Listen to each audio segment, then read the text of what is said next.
आहेत, त्यांच्यासाठी तुम्ही संवाद साधताय, कशा प्रकारचा प्रतिसाद आहे, लोकांच्या काय प्रतिक्रिया आहेत? चांगला प्रतिसाद आहे. आपणही बघताय, आपणही फिरलात काही ठिकाणी. लोकांच्या भावना आहेत, लोकांना दिसतंय सरळ सरळ लोक काही तर बोलून दाखवत आहेत की आम्ही परिवर्तन, आम्हाला चेंज हवं आहे. आणि त्यांच्या काही समस्या आहेत इथे ज्या शिवाजी पार्कशी, त्या ही माती उडणं वगैरे यावर.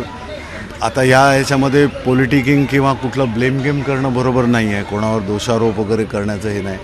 पण खरोखर एक गोष्ट नक्की की प्रशासनानं इथे मुंबई महानगरपालिकेच्या 2 वर्षाच्या अवधी लोटून गेला. निवडणुकाच नाही आहे, महापौर नाही आहे, नगरसेवक नाही आहे. जी कामं आतून उत्सुकतेने फार उत्साहाने करत असतात नागरिकसुद्धा त्यांच्याबरोबर मागे लागून. तरी जे काही होतं आहे ते शिवसेना उद्धव बाळासाहेब ठाकरे पक्षाचे आमचे पदाधिकारी आहेत, कार्यकर्ते आहेत, जे काही जमतं आहे ते करत आहेत. परंतु या गोष्टी त्यांना सुविधा रूपे. अमृत नोनी गॅस्ट्रिन, अपचन, ऍसिडिटी, गॅस्ट्रबल ह्यापैकी तुम्हाला कुठलाही गॅस्ट्रिक प्रॉब्लेम झाला, उपाय एकच, अमृत नोनी गॅस्ट्रिन.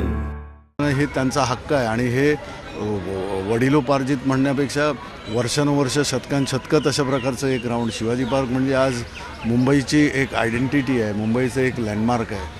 त्यामुळे इकडची लोकं ही शेवटी आज ते म्हणायला लागलेत आम्हाला श्वसनाचा सुद्धा त्रास होता, इथपर्यंत त्याचं हे झालं आहे. तर यावर नक्कीच कुठे ग्रास प्लांटिंग होईल, कुठे कशा रीतीने त्याचं हे होणार नाही, धूप होणार नाही या मातीची.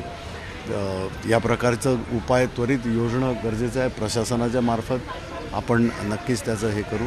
आणि इथल्या लोकांना शिवाजी पार्क जे एक खरोखर जे आपण मुंबईची लंग्स म्हणतो, ती मुंबईची फुफ्फुसं आपण जपण्याचा नक्कीच प्रयत्न. तर उद्या कोकणातलं मतदान आहे, शिवसेनेचा बालेकिल्ला राहिलेला आहे आपल्याकडे उद्धव बाळासाहेब ठाकरे. उद्या मतदान होणार आहे, कशा प्रकारे बघताय? विनायक राऊत जिंकणार बघा, कारण एवढं काम चांगलं करणारा, मितभाषी, कुठेही जास्त हे न करता लोकांमध्ये राहणारा, लोकांमध्ये मिसळणार, लोकांच्या समस्या लोकसभेमध्ये मांडणारा, प्रशासनाकडे तिथे केंद्रीय मंत्री जे काही खाती असतील त्यांच्यामार्फत सिंधुदुर्गामध्ये आणलेले सिंधुदुर्गामध्ये केलेले काम, मग विमानतळापासून केलेली मेहनत आणि सर्वसामान्य साधा माणूस, त्यामुळे विनायक राऊत जिंकला. शेवटचा प्रश्न, तुमची जी निवडणूक होत आहे त्यामध्ये तुमचेच एकेकाळचे सहकारी जे सध्या लोकसभेचे सदस्य पण आहेत आणि तुम्ही राज्यसभेचे सदस्य आहात, कसा सामना होतोय? आता त्यांचं पाऊल त्यांनी टाकलं, आम्ही आहोत तिथेच आहोत. जनता फैसला करेल, लोक फैसला करतील.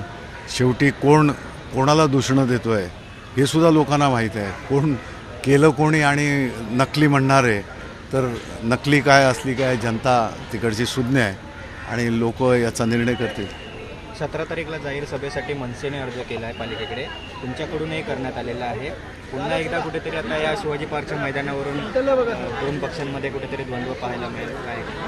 पालिका प्रशासनाने खऱ्या अर्थानं ज्या वेळेला तुमच्याजवळ अर्ज एखाद्या पक्षाकडनं किंवा एखाद्या संस्थेकडनं कुठच्या ग्राउंडच्या रिझर्वेशनसाठी येतं, तर त्यावेळेला ते तिथे आलेला अर्ज तिकडचं इनवर्ड या संदर्भामध्ये कोणाचा अगोदर आला आहे का तिथल्या तिथे दाखवणं फार गरजेचं असतं. आणि ते काही न करता, आणि आम्हाला खात्री आहे की आम्ही दिलेला अर्ज हा फार अगोदर दिलेला अर्ज होता, परंतु गेल्या वेळेलाही ज्या प्रकारे गोष्टी झाल्या त्याच प्रकारचं एक संशोधन घेण्याचं सरळ कारण दिसतंय. आणि त्याच्यानंतर बरं तुमची उत्तरं नाहीत, कुठची नाहीत, आणि नंतर जसजशी घटका किंवा वेळ जवळ येते तेव्हा सांगायचं की अजून एक अर्ज आलेला आहे, होता वगैरे, अशा प्रकारच्या गोष्टी. पण लागला पण शेवटी जनता बघते हे सगळं, आणि आज नाही 2 वर्षांच्या अधिक काळापासून बघते. त्यामुळे आता 20 तारीख घोडा मैदान जवळ आहे, लोक करतील निर्णय.